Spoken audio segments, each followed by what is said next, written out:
Mama bukan maksud apa-apa ya, tapi kalau misalnya kamu mau tahu masa lalu kamu dengan ayah kamu tuh dulu suram kali. Kamu tuh dulu sering disiksa sama bapakmu, bahkan kau pernah mau dimasuk dalam kulkas biar kau tahu. Udah masuk malah, untuk mama yang halangi. Hai, wassalamualaikum warahmatullahi wabarakatuh. Terima kasih sudah klik video ini. Oke, jadi di malam minggu ini seperti biasa aku akan menceritakan sebuah kasus kriminal. Dan kasus kriminal malam ini terjadi pada tahun 2016 kemarin, Wak. Dan kasusnya ini to be honest adalah sebuah kasus yang menjijikkan, yang terjadi antara anak sama bapak. Nah, kalau misalnya kalian terganggu dengan hal-hal kriminal kayak gini, bisa langsung di skip aja lah, Wak, ya. Cari aja video horor atau video kisah nabi kayak yang lain. Karena betulan kasus ini benar-benar buat kalian bisa narik napas denger ya, Wak. Tapi sebelum aku masuk ke kisahnya, aku mau sharing dikit nih, Wak, ya. Untuk buat konten kisah-kisah seru, aku tuh perlu waktu sekali untuk meresearch materi, edit video, review, dan revisi, yang tentunya proses itu bakal memakan waktu dan tenaga. Dan selain itu juga aku punya banyak sekali aktivitas di luar kegiatan konten YouTube-nya. Nah, maka dari itu supaya bisa terus konsisten bikin konten dan beraktivitas, aku selalu pastikan tubuh aku ini tetap sehat dan terasa ringan biar bisa melawan semua rasa letih dan capek dalam berkegiatan. Nah, caraku untuk menjaga tubuh tetap fit dan ideal adalah dengan terus bergerak, olahraga, dan juga menerapkan pola hidup yang sehat bersama MS Slim, Wak. Mulai dari mengkonsumsi MS Slimming Capsule yang bisa mengikat lemak, menurunkan gula darah, dan juga mengontrol kolesterol di tubuh aku. Dan terus aku lanjutin lagi pakai Body Treatment Oil yang mampu menyamarkan stretch mark dan selulit di badan aku. Dan selain itu juga bisa meningkatkan produksi keringat dan contouring tubuh, Wak. Dan yang terakhir, Wak, baru ini minuman serat yang paling aku suka, namanya MS Fiber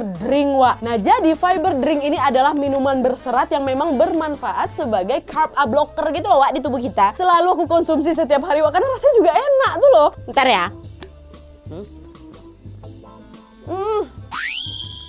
Seger kali. Dan selain mengandung banyak serat, Wak, MS Slim Fiber Drink ini juga mengandung bahan-bahan alami seperti black plum, green coffee, psyllium husk, dan juga bermanfaat mengontrol nafsu makan, melancarkan BAB, membersihkan racun di usus juga, Wak. Aku biasa minum ini 2 kali sehari, di waktu pagi sebelum makan sama waktu malam, Wak, sebagai pengganti makan malam. Karena memang minuman ini sifatnya mengenyangkan perut, rasanya enak kali, Wak, seriusan. Tunggu bentar lagi aku minum lagi lah. Dan yang pastinya semua bahan yang terkandung di produk MS Slim ini alami dan herbal. Jadi aman dibuat busui, bumil, promil, penderita mah juga, hipertensi, diabetes maupun jantung aman. Nah, kalau kalian mau tetap sehat dan punya badan ideal, kalian bisa ikut pola hidup sehat seperti aku bareng rangkaian produk MS Slim yang manfaatnya bagus sekali buat jalanin aktivitas yang serba sibuk kayak aku nih, Wak. Dan buat kalian yang mau tahu informasi lebih banyak lagi, kalian bisa cek Instagramnya aja di @msslimbeauty, atau kalian bisa gampangnya langsung klik di link di description box di bawah, Wak, ya. Terima kasih. Nah, sekarang barulah nih kita masuk ke kisahnya yang bikin kita sak napas. Check it out.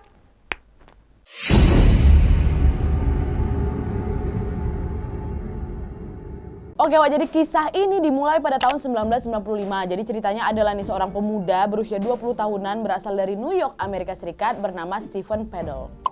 Nah, pada saat itu Stephen ini mencoba lah mencari pasangan wanitanya dari kayak situs perkenalan di internet gitu. Dan udah dia cari-cari, dia ketemu lah sama seorang gadis muda yang masih berusia 15 tahun bernama Alisa. Dan dia kenalan lah sama Alisa di sana, kan makin dekat, makin cocok lah gitu ceritanya. Jadi makin sering berkomunikasi satu sama lain sehingga hubungan mereka ini makin dekat gitu. Nah, karena sudah lama berkenalan di dunia maya ini, akhirnya si Stephen ini pun memutuskan untuk melakukan perjalanan dari rumahnya di New York itu ke Texas untuk bisa bertemu sama Alisa ini secara langsung. Dan setelah pertemuan itu baru Wak, mereka berdua ini pun sepakat untuk menjalin hubungan asmara, pacaran lah gitu. Nah, orang tua mereka pun, terutama orang tuanya si Alisa ini pun tidak menghalangi hubungan mereka.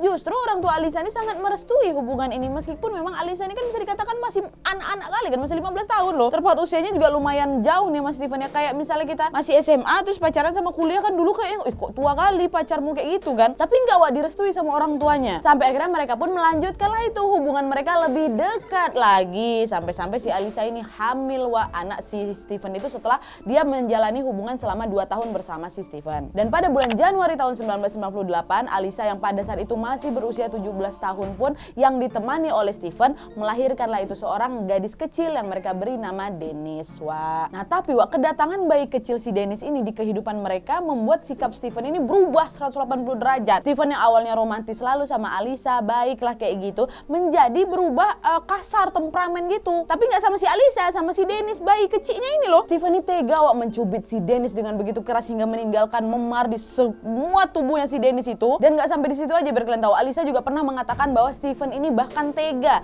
memasukkan si Dennis ini ke dalam kulkas. Dimasukkannya anak itu dalam kulkas, wak. Terus udah dimasukkannya dia tunggu tuh di luar. Sampai anak itu udah gak bernapas lagi, kan gak ada itunya tuh. Dan untungnya upaya kejam ini berhasil dihalangi sama si Alisa. Dan kejahatan yang aku sebutkan tadi itu cuman beberapa aja wak dari banyaknya kejahatan yang sudah dilakukan Steven kepada si Dennis ini, wak. Gak tega mau kasih tahu semuanya. Nah, karena udah muak kali nengok kelakuan pacarnya, ini belum nikah loh mereka, wak. Karena udah muak kali nengok pacarnya memperlakukan anaknya, bukan diputuskannya siapa ini si Steven, tidak, entah dilaporkan ke polisi entah apa, enggak, wak. Alisa malah melakukan hal yang menurut aku sangat sulit dilakukan oleh seorang ibu, yaitu dia memutuskan untuk kasihnya Dennis itu ke panti asuhan untuk diadopsi supaya bayinya yang masih berusia 8 bulan itu bisa tetap hidup dan bahagia nantinya. Kok putuskan aja pacar, kok bukan suamimu juga? Malah dititipkan ya anaknya itu ke panti asuhan supaya diadopsi sama orang lain. Bukannya dia yang ngurus anaknya terus kau tinggalin aja si Steven? Enggak, dia ini rela anaknya diasuh oleh orang lain dibanding dia ini harus pisah sama Steven.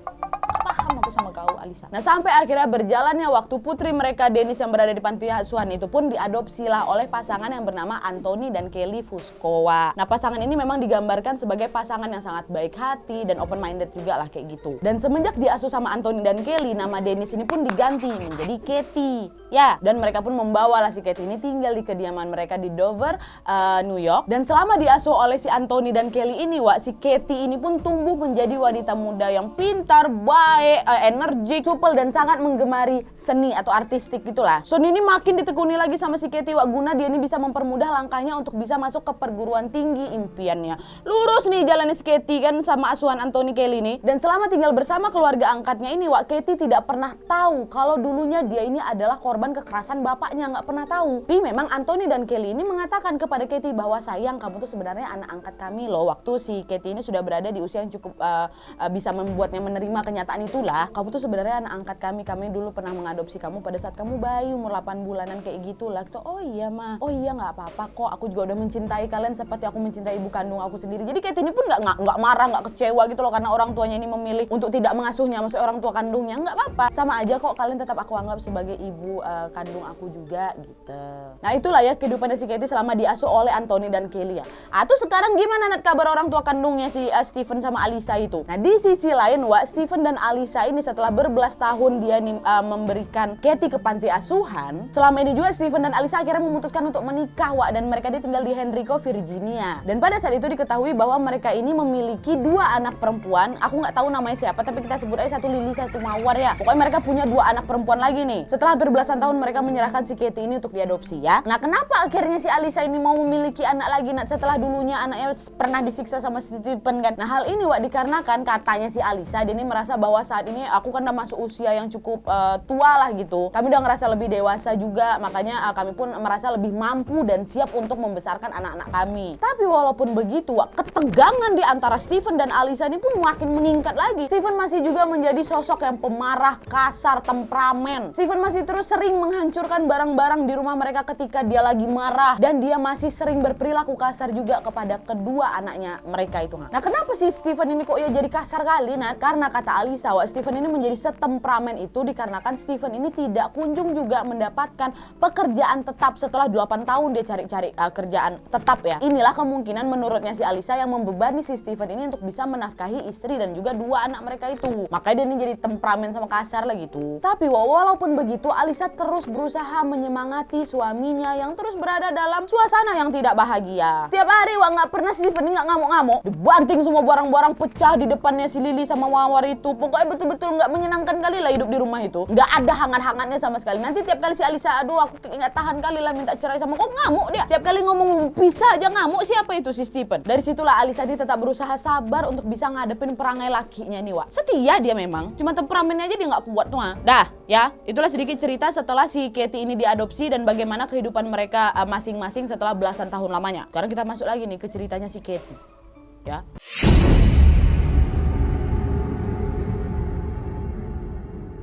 Nah sampai akhirnya Wak, ada setitik kebahagiaan yang didapat oleh si Alisa ketika dia menerima notifikasi di akun media sosial entah Facebook atau apa tuh dapat notifikasi yang menunjukkan bahwa anak sulung mereka yaitu Katie yang kala itu sudah berusia 18 tahun nge-add permintaan teman ke dia. Ternyata si Katie beralih Wak ke internet untuk bisa membantu dia melacak keberadaan orang tua kandungnya, dan dia pun berhasil menemukan si Alisa kan. Nah dari sana lah Wak, mereka bertukar pesan, nanya kabar, ibu ini saya Katie loh, dulu yang kalian namakan Dennis, saya sekarang bersama Anthony dan Kelly lalalala, oh anak aku segala macam. Udah mereka berhubungan lagi nih lewat teks. Nah dari hubungan yang sudah terjalin lagi nih Wak, seketika si Katie pun langsung mengubah tuh rencana awalnya yang pertama kali mau fokus belajar seni di perguruan tinggi menjadi sebaliknya, yaitu dia ini mau pindah ke Henrico, Virginia untuk tinggal bersama orang tua kandungnya. Nah orang tuanya si Katie yang mengetahui hal ini pun memang menganggap ya Katie kan udah cukup dewasa ya kan untuk bisa membuat keputusan. Jadi mereka tidak melarang juga ini si Katie untuk tinggal lagi sama orang tuanya, walaupun memang di sisi lain mereka khawatir dengan keselamatannya si Katie. Karena kan kalau misalnya tengok track recordnya si Katie ini, bapaknya dulu suka nyiksa dia kan. Tapi mau kayak gimana lagi Wak, disetujuin aja tuh keputusan si Katie sama Anthony sama Kelly, mama kandungnya itu. Udah lah tuh pergilah si Katie ini diantarlah sama Anthony Kelly kan untuk bertemu dengan orang tua kandungnya Stephen dan Alisa. Dan di masa pertemuan setelah sekian lama berpisah ini Wak, dan ikatan keluarga lama ini pun terjadi kembali, hal yang tidak disangka pun terjadi juga Wak. Kenapa? Karena kedatangan si Katie ini setelah sekian lama ini malah membuat pernikahannya si Stephen sama si Alisa ini makin jauh gitu loh Wak. Loh kenapa Nat? Nah hal ini dirasakan sama si Alisanya Wak, karena sikapnya si Stephen ini mulai berubah ke arah yang berbeda. Makin kasar deh Nat? Enggak. Berarti berubah deh Nat? Iya dikit. Tapi di arah yang berbeda Wak. Kenapa? Perilaku Stephen yang awalnya temperamen itu Wak langsung berubah kalem. Setiap kali dia berada di sampingnya si Katie, putrinya ini. Kalem ya, tapi sama Lily sama Mawar dia ngamuk-ngamuk aja gitu. Dan yang anehnya lagi, bahkan si Stephen ini berusaha membuat dirinya ini tampak terlihat lebih muda gitu. Dia lebih sering nyukur jenggotnya, dia lebih sering ganti pakaian macam anak-anak muda kayak gitu. Dia lebih rapi gitu loh, seolah-olah dia ini anak muda gitu Nah melihat hal aneh ini Alisa ngeh lah kan, kenapa laki aku kayak gini ya? Tapi nggak begitu curiga kali waktu itu memang. Karena si Alisa mikir, oh ya udah wajar lah, dia mungkin baru ketemu anak yang udah belasan tahun, takut pula nanti anaknya malu bapaknya selengean gitu kan. Mungkin waktu itu si Alisa mikir ya. Tapi makin lama makin diperhatikan kok makin berlebihan si kawan ini. Akhirnya Alisa ini pun memutuskan untuk mengungkapkan kekerasan masa lalu yang dialami si Katie di tangan ayahnya ini kepada si Katie. Hal ini disampaikan sama si Alisa supaya nantinya Katie ini nggak kaget kalau tiba-tiba bapak ini mau nyiksa dia lagi gitu loh. Udah pergilah dia ketemu sama Katie kan. Katie, mama bukan maksud apa-apa ya, tapi kalau misalnya kamu mau tahu masa lalu kamu dengan ayah kamu tuh dulu suram kali. Kamu tuh dulu sering disiksa sama bapakmu. Bahkan kau pernah mau dimasuk dalam kulkas biar kau tahu. Udah masuk malah untuk mama yang halangi. Jadi kamu hati-hati ya sama papamu, jangan pancing bapak kamu buat emosi gitulah. Nah mendengar hal itu si Katie pun biasa aja Wak. Oh ya udah lama itu kan masa lalu. Udah kok Katie juga udah maafin gitu. Mungkin papa dulunya memang kayak gitu. Sekarang mungkin papa sudah berubah kata Katie kan. Katie tidak menganggap berita itu terlalu mengganggu itu loh untuk dia. Biasa-biasa aja, dia nggak sedih deh sama sekali. Si Stephen sama Katie ini malah makin dekat lagi ya, wajar sih memang udah belasan tahun nggak ketemu bapak sama anak, dekat lagi wajar kali. Tapi kok agak aneh gitu Wak. Nah anehnya tuh di mana? Saking dekatnya mereka itu Wak, Stephen ini tuh yang udah berusia 40 tahun tuh, udah 40 tahun, dia mulai tidur di kamarnya si Katie. Bukan tidur sama bininya Alisa lagi, dia sering tidur di kamar Katie. Nah melihat hal ini si Alisa pun ngerasa udah berlebihan nih, udah melampau ini ya kan. Udah, masalahnya anaknya udah gede Wak, kalau masih kecil ya juga lah nggak apa-apa. Si Katie udah belasan tahun. Gara-gara ada nengok kayak udah berlebihan kali, akhirnya si Alisa ini memberanikanlah dirinya untuk bertanya nih sama si Stephen. Weh sayang, ngapa kau tidur satu ranjang sama anakmu? Ngapa kau nggak tidur sama aku aja? Kan kau ada kamar sendiri. Ngapa kau berlebihan kali kau? Kata suka-suka aku lah. Mau ku apain dia terserah aku, kan dia anak aku. Ya wajar-wajar aja. Ngapa kau? Marahin sama si Stephen. Enggak, bukan kayak gitu sayang. Masalahnya kan nggak wajar aja kau masa tidur di kamar anakmu. Udah besar anakmu itu. Udah banyak kali cengkunek kopi ya si Stephen. Keluar rumah Wak. Nah dari sini bisa kalian lihat ya, kalau kasih sayangnya si Stephen sama putrinya Katie ini udah kayak melampau batas normal ya kan. Dan memang betul dugaan kalian Wak. Katie ini pun terima aja diperlakukan spesial oleh si Stephen itu, karena memang mereka berdua ini udah sama-sama jatuh cinta Wak. Jatuh cinta, bukan cinta selayaknya ayah ke bapak, ayah ke bapaknya pula, anak ke bapaknya ya, tapi cinta antara dua pasangan baru yang lagi di bambuk cinta gitu loh. Dan mereka pun betul-betul menjalani hubungan percintaan ini diam-diam di balik Alisa. Nah, dari fotonya memang ya agak ganteng lah dikit dia ya kan, tapi itu anak kau Pak, anak kandung kau, anak pertama kau, anak kandung kau itu dia. Ya bisa kalian tebak ya kan? mereka pun pastilah melakukan hubungan itu tuh di balik si Alisa. Di rumah makin mesra, duduk berangkulan, berpelukan kayak gitu. Nah kadang merasa udah nggak tahan kali nengok gelagat mereka berdua di rumah itu kan, tepatnya pada bulan November 2016. Ini dalam keadaan yang masih belum tahu hubungan ini antara suami sama putrinya nih ya. Alisa pun memutuskan untuk meninggalkan rumah mereka dan mengajukan gugatan cerai untuk Steven. Diterima langsung sama si Steven. Wah, dulu kan kalau misalnya setiap kali si Alisa nih gugat cerai marah dia. Ini diajukan sekali, oke, mau aku cerai sama kau. Itu Alisa ini pun dalam hatinya dia kayak cemburu juga. Cemburunya lebih ke cemburu asmara, Wak ya, cemburu juga. Dia udah gak pernah tidur sama aku lagi. Bahkan mohon maaf gak pernah berhubungan suami istri lagi. Kok jarang-jarang kayak itu. Jadi gak tahan juga di si Alisa. Diceraikan langsung disetujui sama si Steven. Dan dari hasil perceraian ini, Wak, mereka pun akhirnya membagi hasil lah ini. Atas hak asuh anak, membagi hasil. Membagi hak asuh atas anak mereka. Dimana dua putri yang lebih muda tinggal sama si Alisa, si Katie ini tinggal sama si Steven. Nah setelah perceraian ini sekarang si Katie sama si Steven udah mulai bisa menjalani hubungan tanpa hambatan. Steven dan Katie tetap melanjutkan hubungan ini mereka ini, Wak. Tetaplah orang ada Alisa dalam situ aja mereka gas aja kok, apalagi nggak ada Alisa lagi dalam rumah itu makin bebas lah dia. Kesal lah kok. Maaf ya. Dan sampai akhirnya, Wak, hubungan antara mantan suami sama anak kandungnya ini, Wak, disadari sama si Alisa setelah beberapa bulan mereka bercerai. Tepatnya pada bulan Mei tahun itu. Kok bisa tahu Nat si Alisa? Karena waktu itu Alisa sempat membaca buku harian yang ditulis oleh putri Alisa yang namanya Lily itu loh. Dia nengok nih buku hariannya siapa, si Lily. Lily nulis di situ, Katie sedang hamil. Ayah bilang mereka seperti pasangan. Apakah mereka terlalu mabuk malam itu? Terus Lily nambah, ayah adalah setan. Dia setan, dia akan pergi ke neraka, tetapi dia tidak akan menjadi orang yang disiksa, melainkan di neraka pun dia bakal nyiksa orang. Begitu nama si Lily. Dan di dalam buku harian itu tertulis jelas sepertinya Lily ini sudah mengetahui sejak lama perbuatan menjijikkan mereka berdua ini. Dan Lily juga bahkan, Wak, menggambarkan ayahnya udah kayak apa, kayak setan. Bahkan ada, Wak, penutup di buku harian itu si Lily mengatakan, bentar, kalau ayah aku setan dan sekarang Katie adalah manusia, maka bayinya nanti akan menjadi setengah setan, kata si Lily. Masih kecil loh dia. Nah Alisa yang mengetahui hal ini pun langsung kaget kan, syok lah dia, muak, jijik, muntah dia nengok ya kan. Gak pernah dia sangka si Steven ini tega melakukan hal itu kepadanya setelah sekian lama dia ini bersabar menghadapi dirinya yang temperamennya bukan main itu. Terus sekarang anakmu sendiri yang kok gitu kan. Dan akhirnya setelah mengetahui semuanya ini, Alisa pun langsung lah nelpon si Steven kan. Dia konfrontasi ini si Steven. Woi, betul kok ada hubungan spesial sama si Katie ya? Gimana otakku tuh, anakku tuh bunga. Kok tega kok melakukan itu? Marah lah si Alisa, Wak. Dan kalian tahu si Steven jawab apa?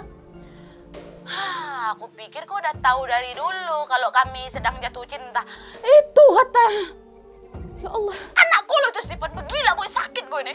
Masih kecil itu Steven, ya Allah. Kata si Alisa kan bodoh kata. Yang jelas aku jadi jatuh cinta sama dia. Dia pun udah jatuh cinta sama aku. Ngapa kok sirik kok sama kami ya?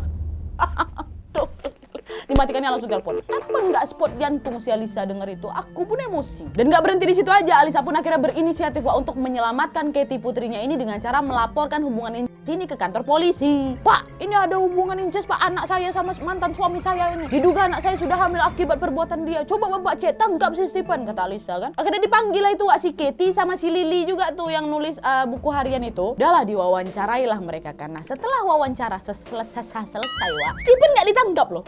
Steven nggak ditangkap karena selama wawancara itu Katie sendiri pun mengaku tidak memiliki hubungan spesial dengan bapaknya ini seperti yang dituduhkan sama si Alisa. Betul kamu sudah pernah diapa-apain sama bapakmu? Enggak, apa?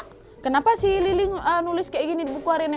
Dia tuh iri aja tuh gara-gara dia nggak dapat perhatian lebih dari bapak saya. Ya wajar lah, Pak saya itu udah lama, udah belasan tahun nggak ketemu sama dia. Wajar lah kami banyak menghabiskan waktu bersama. Banyak yang aku ceritakan selama 18 tahun itu aku ngapain. Aku juga pengen cerita soal dia. Pernah aku tidur sama bapakku? Ya nggak pernah lah, Pak. Saya kan udah besar. Saya nyaman berada bersama bapak saya. Dia selalu melengkapi saya. Mana masalahnya sekarang itu, kata si Katie. Katie ngebela si Steven. Ya makanya polisi itu lah nggak bisa nangkap si Steven karena kan ini sasarannya mereka mau menyelamatkan si Katie kan. Katie ngerasa nggak kenapa-napa. Kalau memang si Katie ini betul-betulan keganggu sama urusan itu, pasti kan nanti dia, iya aku jijik, Pak, iya betul aku digitu-gituin sama bapakku. Enggak, ini enggak, dia tenang-tenang aja dia. Macam mana polisi mau nangkep orang korban yang nggak kenapa-napa kok? Atau bukti berarti ucapan si Steven tadi telepon kan memang betul Katie ini pun udah jatuh cinta juga sama bapaknya itu karena dia berusaha melindungi si Steven di wawancara itu kan. Malah dituduh pula adik dia yang iri sama dia. Akhirnya ya udahlah itu dilepaskanlah mereka berdua, Wak. Dan Katie ini pun tetap dibiarkan tinggal satu atap dengan si Steven. Nggak dikasih ke Alisa. Alisa ini memang menuntut biar nanti si Katie itu saya aja yang ngasuh, Pak.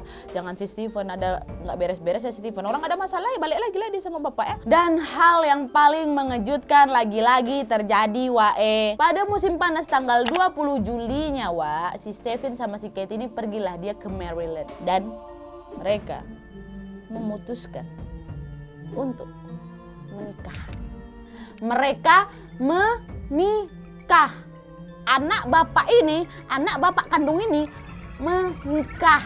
Ya pasti memang dimanapun perkawinan antara ayah dan anak kandung ini pasti nggak sah, nggak sah. Begitu juga di Maryland. Terus kenapa dia orang bisa nikah, Ya mereka bohong lah. Mereka nggak mungkin bilang, Pak saya anak bapak ini mau nikah, nggak mungkin. Mereka palsukan itu identitas mereka. Dan yang bikin kalian bakal shock lagi adalah apa, Saat pernikahan itu terjadi, ibu kandung Stephen yang namanya Grace dan orang tua angkatnya si Katie, masih ingat Glenn Anthony sama Kelly Fusco itu, hadir.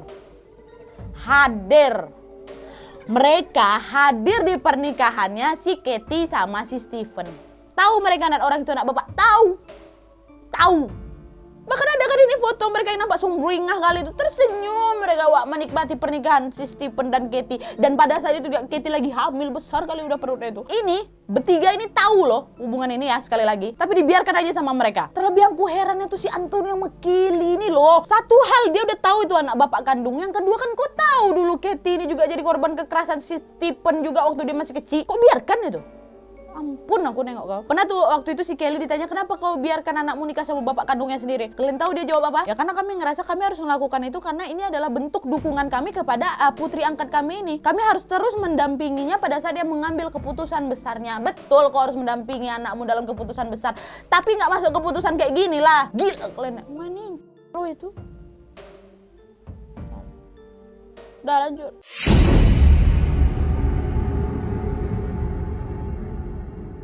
Dan setelah pernikahan itu terjadi, beberapa bulan kemudian pada tanggal 1 September 2017, Katie ini pun melahirkanlah seorang bayi laki-laki yang mereka kasih nama Bennett.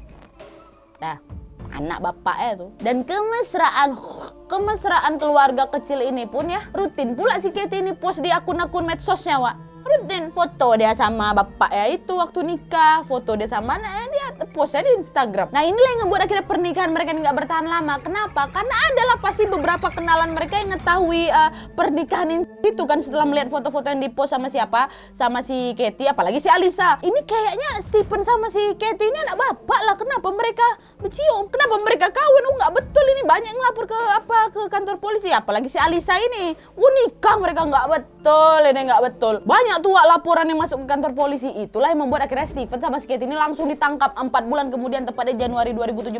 Dan mereka langsung diekstradisi balik ke Virginia. Pertama kan di Maryland tadi kan. Balik. Nah, dimana setelah penangkapan itu nggak ada lagi interogasi lalilu langsung tes DNA. Semua tiga-tiga Stephen, Katie sama putra mereka si Bennett itu untuk bisa memastikan genetik dari keluarga ini kan. Dan pasti betul aja lah setelah hasil keluar, keduanya pun langsung secara resmi didakwa dengan dakwaan perzinahan, berkontribusi terhadap kenakalan dan lain-lain. Terbukti. Mereka pun langsung lah itu ditangkap kan dan langsung menunggu persidangan. Dan setelah persidangan berlangsung, pengacara Stephen Pledel itu mencoba membela kliennya. Dia malah membenarkan pernikahan yang sudah melanggar hukum ini. Pengacara itu ngomong apa? Kasus ini kan adalah kasus tentang seorang gadis berusia 18 tahun yang muncul di kehidupan seorang pria berusia 40 tahun yang sedang juga mengalami masa-masa sulit bersama istrinya. Ya mereka memiliki ikatan karena mereka terkait secara biologis memang. Tapi mereka kan tidak pernah mengenal satu sama lain sebelum mereka bertemu ini. Bahkan sebelum mereka melakukan hubungan itu, mereka sedang jatuh cinta melebihi masalah mereka ini terkait secara biologis. Tetap anak bapak kandung mau jatuh cinta kayak gimana tuh salah. Jelaslah pembelaan dia ini langsung ditolak mentah-mentah sama hakim. Tapi ini keputusannya pula yang bikin aku greget. Sayangnya pada waktu itu Stephen dan si Katie itu hanya diharuskan membayar jaminan aja kalau memang mereka mau dibebaskan. Ya udah dibayar lah sama si Stephen. Dan hakim juga memerintahkan si Stephen ini untuk tidak meninggalkan negara bagian Virginia. Dan dia ini juga dilarang berhubungan lagi dengan Katie, mau telepon ataupun langsung. Tapi dia ini diizinkan untuk tetap berhubungan dengan putranya Bennett yang pada saat itu sedang berada dalam perawatan ibu si Stephen sendiri, si Grace. Jadi si Bennett itu diasuh sama Grace. Nggak boleh diasuh sama si Stephen. Begitu juga si Katie. Katie juga tadi kan disuruh bayar jaminan aja kan jika mau bebas, dibayar sama dia. Dan dia juga diperintahkan untuk tidak berhubungan dengan si Stephen lagi. Dan setelah dia bebas ini, Katie pun memutuskan untuk pindah kembali dengan orang tua angkatnya di New York. Dan hubungan Angela ini pun berakhir dan mereka betul-betul terpisah. Masih jalan hubungan mereka tapi tunggu dulu. Ini kita masuk nih ke ke puncak acaranya. Puncak acaranya pula ke puncaknya. Jadi tidak lama setelah si Katie ini pindah ke New York, Katie ini pun melanggar perintah no contact itu dari pengadilan. Dia nekat nih nelpon si Stephen ya kan. Nah diangkat sama si Stephen. Iya sayang. Kalian tahu si Katie ngomong apa? Stephen, sudah saatnya kita mengakhiri hubungan kita. Kata itu. Stephen dengar ini patah hati doang, ngamuk dan gak ada cerita. Yang aku punya di dunia ini cuma kau sama si Bennett aja. Senak-enak aku putusin aku yang gak mau aku. Ya, Katie ya, gak mau aku. Gak terima aku kau giniin. Gak ada ceritanya, kata si Katie. Aku gak mau lagi ngelanjutin hubungan ini sama kau lagi, Stephen. Aku udah muak kali sama kau. Aku mau menjalani hubungan senormalnya wanita pada umumnya. Tadi gak normal nih, aku baru sadar akan hal itu. Pergi tinggalkan aku, kata dia gitu. Matikan telepon sama siapa? Sama si Katie. Langsung waktu itu hancur kali hati Stephen. Wah, patah hati, dia hancur-hancurnya. Nangis dia jadi yang ngamuk. Udah sampai di titik ini memang dia tuh cinta kali sama anak kandungnya itu, ha? Nah, dari sinilah si Stephen pun langsung menyusun rencana kan supaya nek piye caranya aku bisa menarik perhatian si Katie lagi. Supaya aku bisa balikan sama dia. Apa rencananya? Mari kita lihat.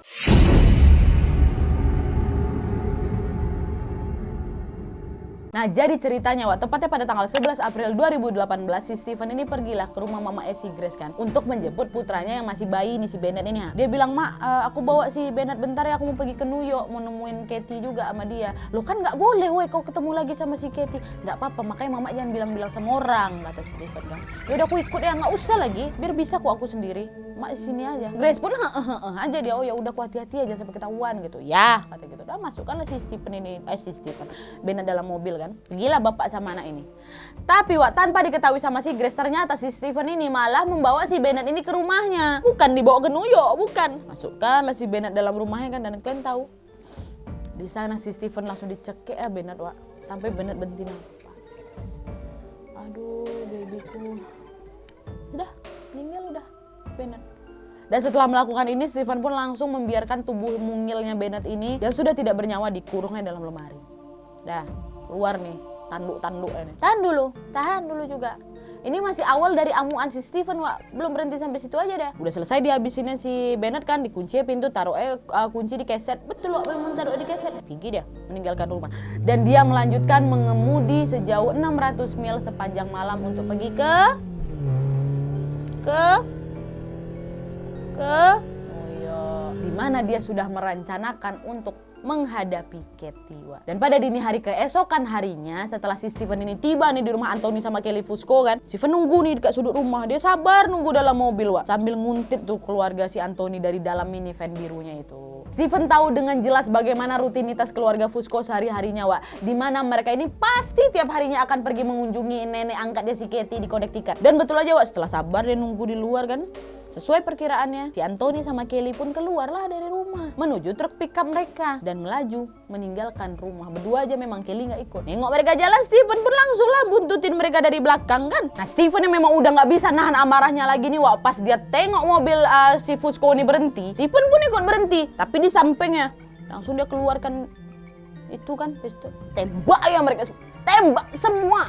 Anthony sama si Katie. Dia langsung melepaskan amarahnya ke Katie dan Anthony berkali-kali, Dan pada saat kejadian naas ini terjadi, ada tuh seorang petugas pemadam kebakaran yang lagi nggak kerja, kebetulan ada di situ. Nengoklah kejadian bayi itu kan. Dia menyaksikan pembantaian itu di depan matanya, Langsung dia telepon 911 untuk melaporkan pembunuhan ganda itu kan. "Papa, tolong sekarang datang Pak ke Connecticut di rute 7 dan rute 55. Ada seseorang yang baru saja lewat dan menembaki orang-orang dalam truk, Pak. Cepat datang ke sini, Pak." Oke, baik. Sekarang pelaku masih di sana nggak, Pak? Enggak, Pak, dia udah menuju ke New Milford di rute 7. Oke, baik, kendaraannya apa? Dia pakai minivan biru, Pak. Platnya plat Carolina Selatan, Pak. Ya, tolong Pak segera datang, kata pemadam kebakaran ini. Langsunglah diburu sama si polisi, Dan di waktu yang bersamaan tiba mamanya si Stephen, si Grace, nelpon juga 911. "Halo Bu, tolong Bu, anak saya baru saja menghilangkan nyawa anaknya sendiri, cucu saya di rumahnya Pak. Bu, loh kenapa kamu tahu dari mana? Kamu bisa lihat langsung?" "Enggak, tadi anak saya yang nelpon saya sendiri." Jadi ternyata di perjalanan itu setelah menghabisi nyawanya si Bennett, si Stephen ini sempat nengok pula nelpon mamanya. "Woi Mak, aku udah habiskan nyawa si Bennett. Dia sekarang lagi ada di rumahku, kekurung dalam lemari. Kunciku taruh di keset," kata dia. "Dan sekarang aku lagi menuju ke New York, Mak." Nah, dari situlah makanya si Grace langsung nelpon ke Panian. Dia sekarang lagi menuju ke New York, Pak. Saya takut dia melakukan hal yang sama juga sama si Katie. Karena si Katie ini baru aja mutusin dia. Ini semua rekamannya ada loh, Wak, di YouTube. Cari aja sendiri ya. Nggak mungkin aku masukkan di sini. Kena tembak nanti sama YouTube. Dari situ Nenwa langsung ngerti kan. Ini jangan-jangan yang tadi nih. Udah telat. Udah tertembak si Katie. Dah tuh sampai akhirnya si polisi ini pun berhasil nyampe di TKP dan mereka menemukan truk Anthony itu dan Katie Anthony di dalamnya sudah tidak bernyawa lagi, Wak. Dan mobilnya si Stephen itu mereka temukan juga kurang lebih 5 mil dari TKP. Mobilnya jalannya pelan gitu, Wak. Pelan kali. Dan ketika didekati sama polisi, tampak Stephen berada di dalam itu masih dipijakkan entah pakai alat pemberat apa di gasnya. Dan Stephen sudah menembak dirinya sendiri dengan posisi duduk membungkuk di kursi pengemudi kendaraan. Tewas Stephen, bundir, tamat ceritanya. Game over. Itu gimana selesai? Nggak tahu, Stephen yang udah meninggal. Udah tamat, itulah ceritanya, Wak.